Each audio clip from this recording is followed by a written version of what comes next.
기도에는 큰 능력이 있는 줄로 믿습니다. 고난당한 사람들에게 기도는 그 고난을 이기는 힘이 되고, 환난당한 사람들에게 기도는 위로를 얻는 통로가 되며, 또 길을 잃어버린 사람들에게 기도는 길을 찾는 지도가 되기도 합니다. 그래서 기도를 한마디로 정의하는 것이 쉽지가 않습니다. 모든 사람들에게 그에 맞는 해답이 되기도 하고, 또 하나님을 만나는 통로가 되기도 하기 때문인 거예요. 그래서 야고보는 그의 편지를 마무리하면서 제일 마지막에 어떠한 이야기를 하고 있는가? 기도에 대해서 말하고 야고보서를 끝맺고 있는 거예요. 우리 13절 말씀 한번 큰 소리로 읽어보겠습니다. 13절 시작. 너희 중에 고난당하는 자가 있느냐? 그는 기도할 것이요. 즐거워하는 자가 있느냐? 그는 찬송할지니라. 고난당하는 자가 있냐? 그 사람은 기도할 것이요. 너희 중에 즐거워하는 사람들이 있느냐? 그 사람은 찬송할 것이다. 여러분, 우리 인생에 너무나 소중한 말씀입니다. 살아가다 보면은 늘 좋은 일만 일어나지 않습니다. 또 그렇다고 해서 늘 고된 일만 생기는 것도 결코 아닙니다. 우리가 살아가다 보면 고난을 만날 때도 있고, 또 때로는 우리의 삶이 형통한 때에도 활짝 열리게 되는 거예요. 그래서 야고보는 권면해주고 있는 것 아닙니까? 여러분, 살아가다 보면 고난을 당할 때가 있는데 그때는 기도해야만 됩니다. 또 살아가다 보면은 우리의 삶이 형통할 때가 있는데 그때는 하나님을 찬송해야 됩니다. 그렇게 이야기하고 있는 거예요.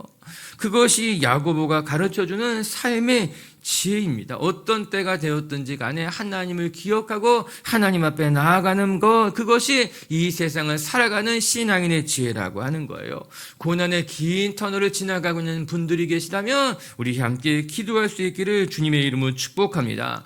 이런저런 생각이 들기도 하고, 또 그래서 기도조차 하기가 힘들어요 말하기도 하지만, 그럴 때일수록 우리는 더 하나님 앞에 기도해야 되는 것이에요. 여러분, 고난의 때에는요 우리 몸이 지치기도 합니다. 그래서 더 힘들어질 수 있어요. 그러나 성경은 무엇이라고 말합니까? 고난의 때에 더 하나님 앞에 나아가야 된다. 이 야고보가 전국을 찌르는 거예요.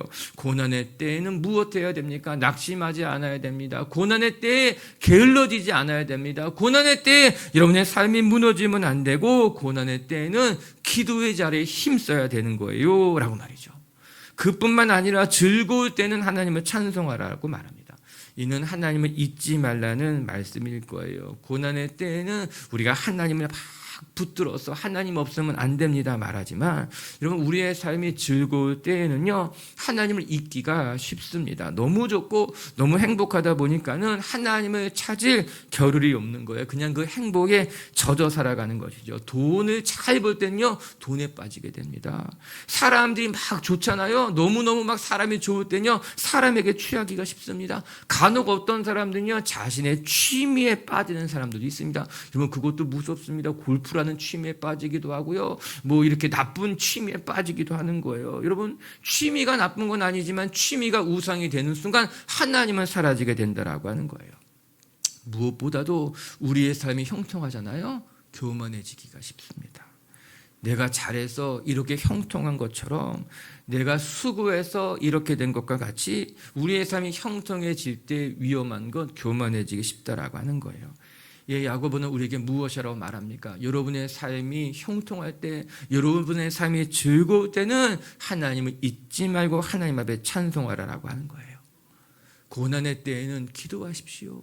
즐거울 때는 찬송하십시오. 고기질찬. 따라하세요. 시작. 고기질찬. 이렇게 외웠어요.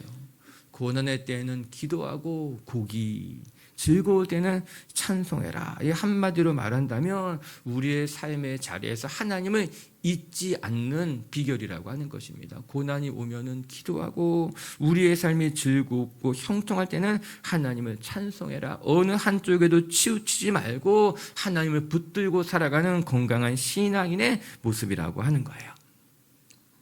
할렐루야.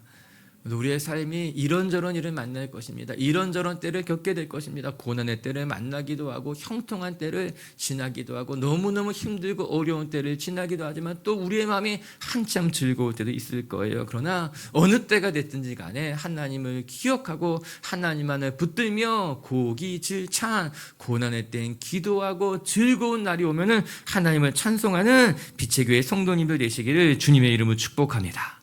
그리고 이제 야고보가 이 고난의 때 기도하라 말하면서 우리가 드려야만 하는 기도의 모습에 대해서 가르쳐주고 있습니다. 하나님이 원하시는 기도의 모습은 무엇일까? 오늘 성경은 이야기해주고 있어요. 같이 함께 살펴볼게요. 먼저 14절 같이 한번 읽어보겠습니다. 시작. 너희 중에 병든 자가 있느냐? 그는 교회의 장로들을 청할 것이요 그들은 주의 이름으로 기름을 바르며 그를 위하여 기도할지니라. 야고보가 가르쳐주는 기도의 비결, 우리는 어떻게 기도해야만 하는가? 첫 번째, 같이 기도하고 서로 기도하고 함께 기도할 줄 아는 것이 기도의 본질적인 모습이라고 하는 것이에요. 14절 말씀에 병든 자가 있다면 그냥 기도하는 것이 아니라 교회의 장로들을 불러 청할 것이요. 그리고 그들은 그 요청에 응답하여서 주의 이름으로 같이 기도해라, 그렇게 이야기하고 있습니다. 저는 우선 이 말씀대로 믿고 순종한다면 우리의 삶에 놀라운 역사가 나타날 줄로 믿습니다.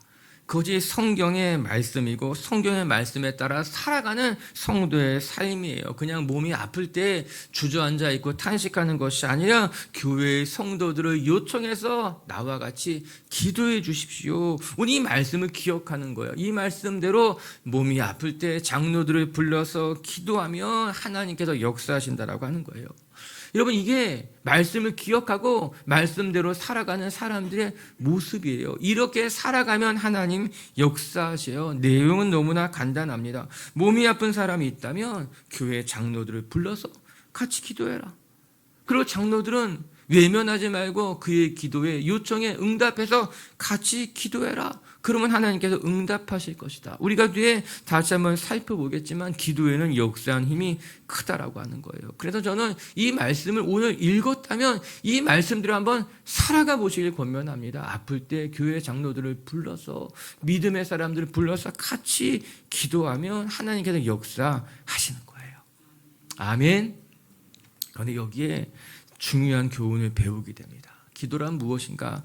혼자 하는 것이 아니라 같이 하는 것이고 함께 기도할 때에 하나님이 기뻐하시고 일하신다라고 하는 겁니다. 그래서 내가 기도하는 것도 중요하지만 함께 기도하고 서로를 위해서 기도하는 것은 믿음의 공동체에 매우 소중한 일이 되는 거예요. 혼자 기도해도 하나님 응답하십니다. 그거 두말할 일도 없는 것이죠. 그래서 몸이 아프면 기도하면 돼요. 그런데 오늘 야고보는 어떻게 권면합니까? 몸이 아플 때 너 기도해라. 그러면 고쳐주실 것이다. 이렇게 말해도 되지만 오늘 야고보는 조금 다른 각도에서 가르쳐주고 있는 거예요. 그의 편지를 마무리하면서 몸이 아픈 사람이 있으면 혼자 기도하지 마십시오. 기도의 사람들을 불러서 같이 기도하세요. 그것이 얼마나 중요한 일인지 여러분 결코 잊으면 안 됩니다. 이 말씀하고 있는 것 아니겠습니까? 같이 기도하라는 거예요. 서로 기도하라라고 하는 거예요. 여러분, 이는 16절에도 반복됩니다. 16절 말씀 한번 읽어볼까요? 시작. 그러므로 너희 죄를 서로 고백하며 병이 낫기를 위하여 서로 기도하라. 의인의 강구는 역사하는 힘이 큼이라. 너희는 서로 기도해라. 병이 낫기 위해서 서로 기도하라. 이것이 기도하는 사람의 모습이죠. 서로 어려운 형편에 놓이는 사람들을 기억하고 서로 기도하사 기도해 주는 것, 더 나아가서 삶의 상황을 나누고 같이 기도하는 것이 중요하다라고 하는 것입니다. 논리적으로는 설명할 수 없지만 우리의 삶의 자리에서 경험되어지는 것들이 있습니다. 하나님께서 나 자신을 위해서 기도하는 것보다도 내가 누군가 남을 위해서 기도할 때는 더 잘 들어주시는 것만 같더라고요. 내 몸이 아플 때 나를 위해서 기도하기보다는 내가 다른 사람이 아플 때 기도해 주면 그 기도를 하나님이 더 잘 들어주시는 것만 같고 그렇게 기도할 때마다 더 빠르게 응답하시는 것만 같더라고요. 여러분, 이 사실을 논리적으로는 설명할 수 없고 또 이런 것이 성경적이다 그렇게 말하기는 어려운데 그냥 경험적으로 내가 나를 위해서 기도할 때보다도 내가 누군가를 위해서 기도하며 하나님이 더 기뻐하시는 것 같고 더 잘 들어주시는 것만 같더라고요. 왜 그런 걸까 생각해 보면 나를 위해서 기도할 때는 내 욕심이 들어가기가 쉬운데 남을 위해서 기도할 때는 욕심이 없더라고요. 내가 누군가를 위해서 기도할 때는 사심이 사라지게 되고 더 순전한 마음으로 기도하게 되니까는 하나님이 그 기도를 더 기뻐하시고 하나님이 그 기도에 더 응답하시는 것만 같아요. 다시 말하지만 이거는 철저히 저의 생각이지 성경에 그렇게 기록된 것은 없어요. 자신의 기도는 안 들어주고 남을 위해 기도할 때 더 잘 들어주신다는 말은 성경에 없지만 그러나 여러분들과 나누고 싶은 거예요. 우리가 누군가를 위해서 기도하잖아요. 내 마음을 다해서 순전한 마음으로 누군가에서 기도한다면 하나님은 그 기도를 기뻐하시고 그 기도 가운데 함께 하신다라고 하는 거예요. 오늘 본문으로 다시 되돌아오면 야고보는 어떻게 이야기합니까? 기도해야 됩니다. 고난이 있을 땐 기도해야 됩니다. 그런데 혼자 기도할 것이 아니라 기도하는 사람을 청해서 같이 기도하세요. 그러면 여러분의 기도가 풍성해질 것이고 그 기도를 통해서 하나님이 일하신다라고 하는 겁니다.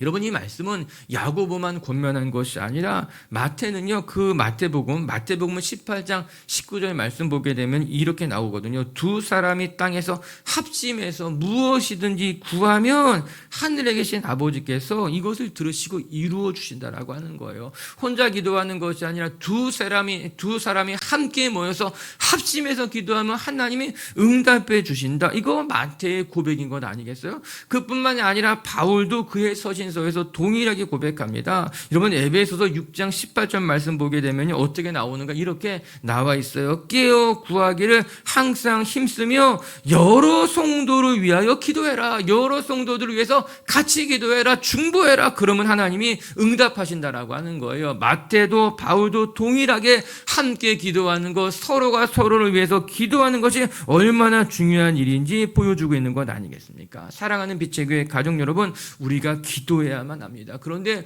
혼자 기도할 것이 아니라 같이 기도하게 되면 서로가 서로를 위해서 기도하게 되면 그때 하나님의 놀라운 능력이 우리 기도 가운데 나타나게 될 줄로 믿습니다. 할렐루야.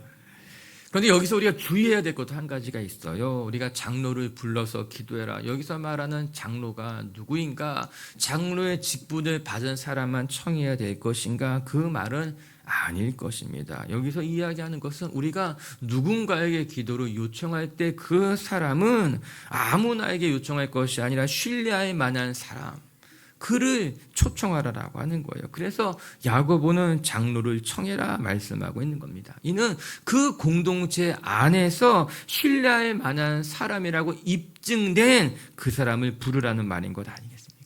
그냥 아무에게나 기도를 요청하고 아무에게나 내 속사정을 말하는 것이 아니라 그 공동체에서 신실한 사람, 신실하다고 입증된 믿을 만한 사람과 마음을 나누고 기도를 나누고 그래서 같이 기도하는 것이 필요하다라고 하는 거예요. 전 우리가 셀에서 기도 제목을 나누고 그것을 위해서 같이 기도하는 시간이 우리에게 얼마나 소중한 시간인지 다시 한번 깨닫게 됩니다. 여러분, 우리가 그냥 어떻게 보면 습관적으로 형식적으로 기도 제목이 뭐예요? 기도 제목을 받아 적고 기도하고 이것이 굉장히 형식적인 순서인 것 같지만 전 우리 빛의 교회 식구들이 이제 세일 모임을 시작을 하게 될 텐데 세일 모임뿐만 아니라 여러분 그 시간 기도 제목을 나누고 같이 기도하는 그 시간은 형식적인 시간으로 전락시키지 마시고 진짜 그 시간이 엄청나게 축복된 시간임을 기억하면서 그 기도 제목을 나누는 그 시간을 거룩하고 아름답게 만들어 가시기를 주님의 이름으로 축복합니다. 정말 기도 제목을 나누고 다 같이 합심해서 같이 기도하는 그 시간은 형식적인 시간이 아니라 성령님이 역사하시는, 성령님이 기다리시는 순간이라고 하는 거예요. 그렇게 우리 빛의 식구들이 같이 모여서 기도 제목도 나누고 같이 합심해서 기도하면서 하나님의 놀라운 역사를 경험하는 시간이 성도님들 되시기를 주님의 이름으로 축복합니다. 두 번째 또 야고보가 가르쳐주는 참된 기도는 무엇인가 따라해 보세요. 우리의 기도는 믿음의 기도가 돼야 됩니다. 시작. 우리의 기도는 믿음의 기도가 되어야만 합니다. 15절 말씀 읽겠습니다. 시작. 믿음의 기도는 병든 자를 구원하리니 주께서 그를 일으키시리라. 혹시 죄를 범하였을지라도 사하심을 받으리라. 믿음의 기도는 여기 동그라미를 치시고 우리가 기억해야만 됩니다. 믿음의 기도는 병든 자를 구원한다. 이게 얼마나 소중한 말씀이에요. 우리가 드려야만 하는 기도는 믿음의 기도다. 기도하면서 의심하고 기도하면서 불안해하는 것이 아니라 우리는 기도하면서 하나님을 굳게 붙들고 믿음의 자리를 지켜나가야 된다라고 하는 것입니다. 먼저 믿음의 기도란 무엇일까? 우선은 기도의 대상에 대해서 놓치면 안 될 것입니다. 믿음의 기도란 무엇일까? 우리의 기도를 들으시는 하나님에 대한 믿음, 신뢰를 말해주고 있는 것입니다. 우리의 기도를 들으시는 하나님에 대한 신뢰가 없다면 우리의 기도는 공허해질 수밖에 없습니다. 그리고 우리의 기도는 공덕의 기도로 변질되기가 쉽습니다. 기도를 들으시는 하나님에 대한 신뢰가 부족할 때 우리는요, 기도를 더 많이 하려고 합니다. 우리는 더 기도의 정성을 들여야 된다고 착각하게 되는 거예요. 기도에 응답하시는 하나님을 바라보는 것이 아니라 자기의 노력으로 응답을 받으려고 하기 때문에 우리가 기도를 들으시는 하나님을 신뢰하지 못할 때 우리의 기도는 점점 공덕적인 기도, 샤머니즘적인 기도, 나의 수고와 노력으로 응답을 받아내려고 하는 기도로 변질되기가 쉽다라고 하는 거예요. 그래서 더 많이 기도해야 응답받는다. 더 정성을 들여야지만 응답을 받는다. 그렇게 착각하기가 쉬운 거죠. 그렇지 않습니다. 성경은 우리에게 믿음의 기도, 즉 기도를 들으시는 하나님에 대한 신뢰를 가지고 기도하라고 말하고 있는 거예요. 하나님은 우리의 기도를 들으시는 분이시고 우리의 기도와 함께 하시는 분이시고 하나님은 약속을 지키시는 분이라고 하시는 이 하나님에 대한 굳은 신뢰를 가지고 기도하게 된다면 우리의 기도가 비로소 깊어지게 되고 깊어지다 보다면 우리의 기도가 풍성해지게 되고 그 기도를 통해서 하나님이 일하시는 것을 경험하게 된다라고 하는 거예요. 이와 관련해서 예수님은 이렇게 말씀하셨어요. 마태복음 7장 11절은 같이 한번 읽어볼게요. 시작. 너희가 악한 자라도 좋은 것으로 자식에게 줄 줄 알거든 하물며 하늘에 계신 너희 아버지께서 구하는 자에게 좋은 것으로 주시지 않겠느냐. 아멘. 세상의 아버지들도 악한 자들도 자기 자녀에게 좋은 것을 줄 줄 알거든 하물며 하늘에 계신 너희 아버지께서 구하는 자에게 기도하는 자에게 좋은 것으로 주지 않겠느냐. 이 사실을 믿어 이 하나님을 믿고 기도하라. 그렇게 이야기하고 있는 것 아니겠어요. 그래서 우리 모두가 기도하면서 살아계신 하나님, 나의 기도를 들으신 하나님, 우리에게 오늘 응답하신 그 하나님을 굳게 믿고 신뢰하고 여러분의 한마디도 놓치지 않을 것이라는 그 하나님 앞에 기도할 수 있기를 주님의 이름으로 축복합니다. 믿음의 기도예요.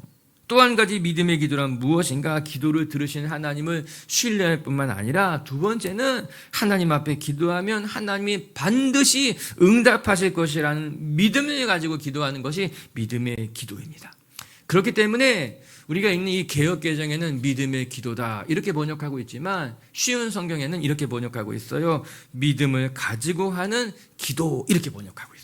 즉 기도하면서 의심하거나 불안해하는 것이 아니라 믿음을 가지고 기도한다는 거예요.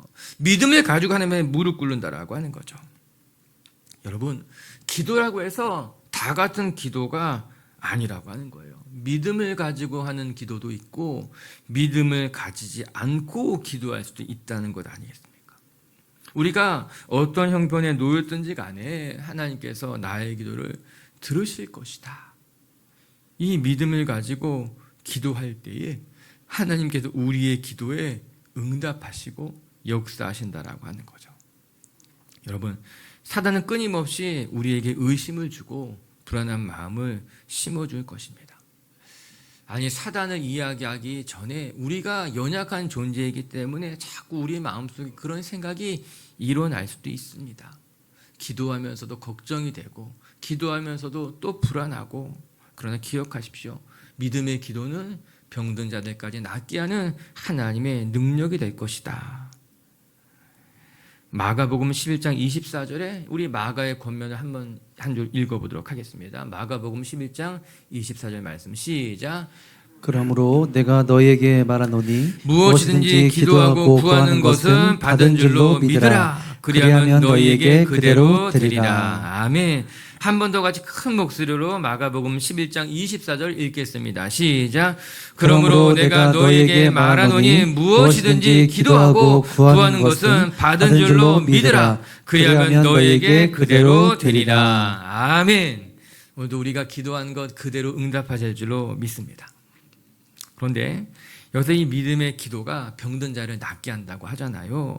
이 병들었다는 단어의 본래 뜻이 무엇인가? 이게 캄노라는 단어인데 정확하게는 수고하다라는 단어에서 만들어졌어요. 수고하면 어떻습니까? 피곤하다, 고단하다, 지치다. 그래서 이 병들었다고 하는 단어 캄노는 고단하다, 지치다, 또 피곤하다 이런 단어예요. 즉 병든 자를 고치느니라 해서 이 병들었다라고 하는 것이 단지 육체의 질병을 말하는 것이 아니라 그 사람이 고단하고 지쳐있고 피곤해 있는 그의 영혼까지도 하나님이 고치신다는 말씀입니다. 믿음의 기도는 육체의 질병만 고치는 것이 아니라 믿음의 기도는 우리의 영혼이 곤고해지고 우리의 마음이 피곤해지고 우리의 삶이 지쳐있을 때 그의 영혼까지도 치유한다는 말씀이에요. 이 믿음의 기도가 역사하는 범위가 넓어지게 됩니다. 단지 육체의 질병만이 아니라 우리의 영혼까지도 고치신다는 말씀이에요. 그래서 믿음의 기도가 우리를 구원하는 것입니다. 우리를 일으켜 세우신다라고 하는 거예요. 우리 믿음의 기도는 지쳐 쓰러지는 영혼들을 일으켜 다시 세운다라고 하는 거예요. 전 믿음의 기도가 얼마나 위대한 것인지 새삼 깨닫게 됩니다. 여러분, 믿음의 기도는 우리의 병든 몸을 고칠 뿐만 아니라 우리의 영이 지쳐 탈진해져 있을 때, 우리의 마음이 고단해져서 무너져 있을 때 우리의 마음과 영혼과 육신을 고치며 우리를 새롭게 하실 줄로 믿습니다. 우리 믿음의 기도를 많이 하십시다. 힘들 때마다 지칠 때마다 기도의 자리에 나가서 믿음의 기도로 하나님 앞에 엎드린다면 여러분, 우리의 지친 육신도 새 힘을 얻고 우리의 곤고해진 영혼도 새롭게 솟게 되고 우리가 하나님 앞에 온전히 일어나게 될 줄로 믿습니다. 그렇게 주님 앞에 엎드리는 저와 여러분들이 될 줄로 믿습니다. 세 번째, 끝으로 믿음의 기도란 무엇일까?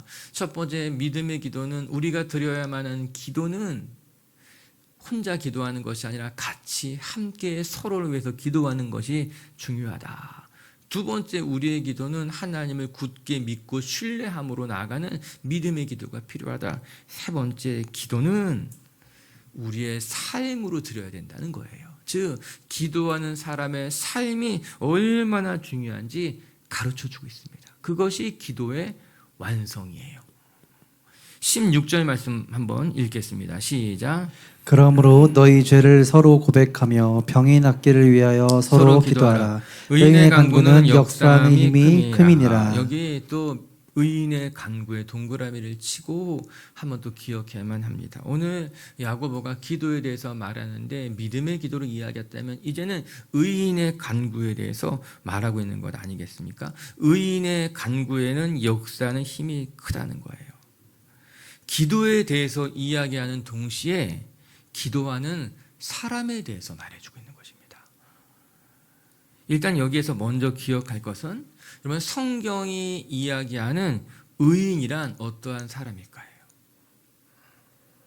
여러분, 성경이 일관되게 말하는 의인이란 하나님의 자녀를 말해주는 것이에요. 세상의 기준에 의롭게 살아가는 사람을 의인이라고 말하지 않고 성경에는 하나님의 자녀를 의인이라고 말합니다. 우리가 요즘 새벽에 로마서 같이 묵상하고 있잖아요. 로마서에서 바울은 분명하게 말합니다. 의인은 믿음으로 말미암아 살 것이라. 이는 로마서에서만 나오는 것이 아니라 갈라디아서에서도 히브리서에서도 이 말씀은 동일하게 기록되어져 있어요. 성경에 말하는 의인은 누구인가? 믿음으로 말미암아 하나님의 자녀가 된 사람들을 가리키는 거예요. 그래서 의인의 간구에는 역사는 힘이 크다는 것은 하나님의 자녀들을 가리키는 말씀임에 틀림이 없습니다. 하나님의 자녀들이 기도할 때에 그 기도에는 역사하는 힘이 크다는 거예요. 하나님의 백성들이 예수님의 이름으로 기도할 때마다 하나님은 일하실 줄로 믿습니다. 오늘 이곳에 와서 앉아 계신 모든 분들의 기도에는 하나님의 역사의 힘, 하나님의 자녀들이 기도할 때마다 나타나는 하나님의 능력을 맛보게 될 줄로 믿습니다.